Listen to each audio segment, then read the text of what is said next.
Hi, girls. Here is how to never get asked this question again. I cracked the cheat code on how to save you from decision fatigue and to never throw away produce again. This is how I organize my meals every single week. It only takes me half an hour. The first thing you're going to do is see what I'm missing from breakfast. What do you typically eat for breakfast? For me, it's always 3 eggs, some arugula, and some tomatoes. It's easier when it's the same meal every day. And then I move to lunch. My lunch is usually a salad or some protein and veggie. I usually get a rotisserie chicken for that and some avocados or just prep a couple salads during the week. And then comes the big part, dinner. The second step is to find out what ingredients do you have in the fridge. That way, we're not wasting anything. For me, I had leftover ground beef mix from an older recipe that I froze, of course. So I decided to make zucchini rolls. And here comes my first recipe of the week.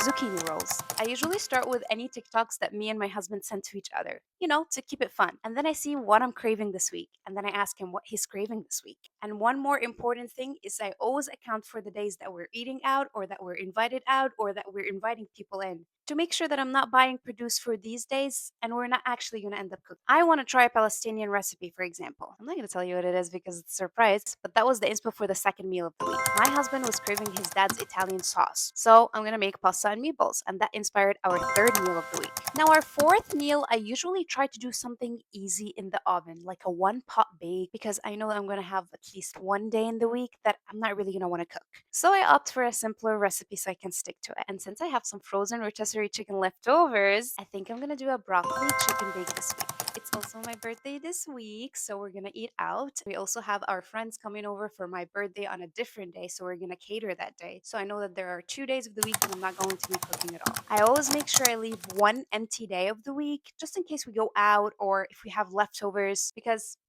we always do.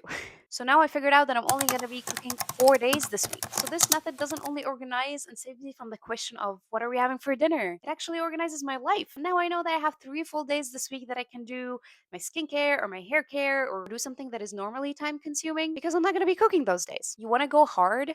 Meal prep twice a week. Make it Monday, Wednesday, make it Saturday and Tuesday, whatever days work for you. And now you have fresh, healthy dinners every single day. And trust me, if you freeze them, they're not icky. They're not leftovers because they're fresh. Now, after you figured out all of your meals of the week, you have to ingredient prep. You take each meal and you go ingredient by ingredient, including spices, and make sure you write down everything that you don't have at home. And there you have your ingredient list. When you go to the store, you give yourself 2 snacks only. I usually get beef jerky and seaweed snacks because those are my favorites. And if you find something that reminds you of a recipe or something that you're really craving, don't buy it because I personally don't. I just write it in my notes and it's an inspo for the meals for next week. But my treat is always the fruits. I let myself get whatever fruit I want because it saves me from eating a lot of unhealthy sweet snacks. It's like my little guilty pleasure. Try this method one week. Takes half an hour. Sit down on a Sunday and try to write down what do you want to eat, an ingredient prep. And when you go to the store, only get what's on the list. Let me know how it goes.